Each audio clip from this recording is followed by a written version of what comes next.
Christ est la tête du corps. L'Esprit Saint a sa sphère d'activité dans le corps.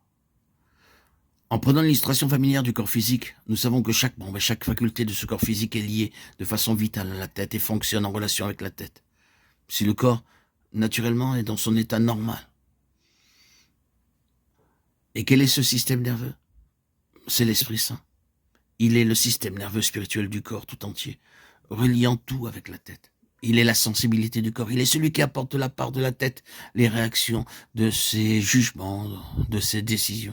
Il est celui qui apporte à la tête tout au sujet de chaque membre et fait ainsi du corps et de la tête une seule et complète entité. L'Esprit Saint est ce système nerveux dans tout le corps.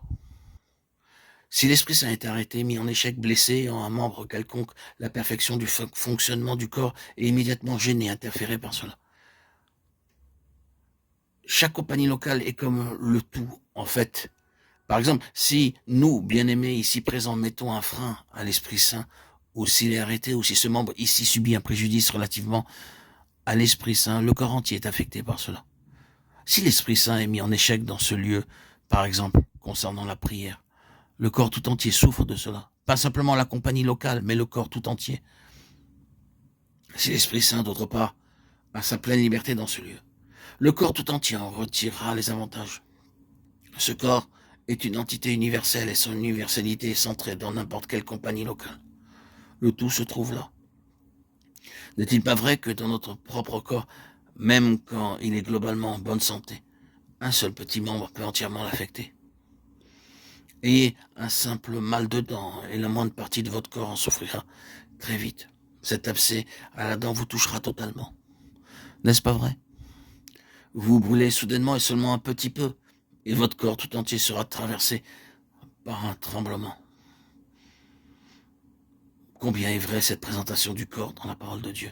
Et si un membre souffre, tous les membres souffrent avec lui. 1 Corinthiens 12, 26. Mais ce n'est pas ainsi sur cette terre, dans la mesure où c'est la vie naturelle qui est concernée. Je peux passer par de très grandes souffrances sans que vous ne le sachiez. Vous n'êtes pas affecté par cela. Mais, bien aimé, il y a une sphère où, si un membre souffre spirituellement, le corps entier est impliqué dans cette souffrance. Ce qui montre que ce corps est une chose céleste et que ses rapports ne sont pas naturels. Ils sont spirituels et que le facteur unificateur de l'Esprit Saint fonctionne indépendamment de la sensibilité naturelle. Avez-vous expérimenté cela? Si nous négligeons notre prière personnelle, le Seigneur perd quelque chose dans son corps, au loin. Ses enfants, de l'autre côté du monde, sont affectés par notre comportement. Quant à la sensibilité naturelle, il n'en est pas ainsi, mais l'Esprit Saint, lui, le sait. Mais pourquoi toujours voir le côté négatif? Pourquoi pas le positif? À savoir que le maintien de la véritable vie du Saint-Esprit est toujours, que nous en soyons conscients ou pas, pour le bien du corps de Christ tout entier.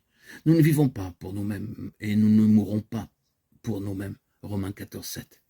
Mais le maintien d'un vrai témoignage a toute son importance, même là où d'autres croyants ne savent rien du conflit, que ce soit à la maison ou au travail, là où nous sommes physiquement hors de contact avec tous les autres croyants qui sont les membres de Christ. Oui, le maintien d'un témoignage fidèle, là, se situe aussi dans cette sphère du corps, dans les lieux célestes, et c'est un grand service pour le corps tout entier.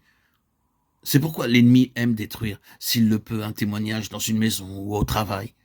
Ce n'est pas simplement la situation locale qui est affectée, mais parce qu'il peut porter un coup universel à la tête même, à Christ. Et nous devrions saisir que le témoignage n'est pas quelque chose que nous essayons de maintenir dans les rassemblements publics. Il est impliqué dans notre vie domestique et notre vie professionnelle.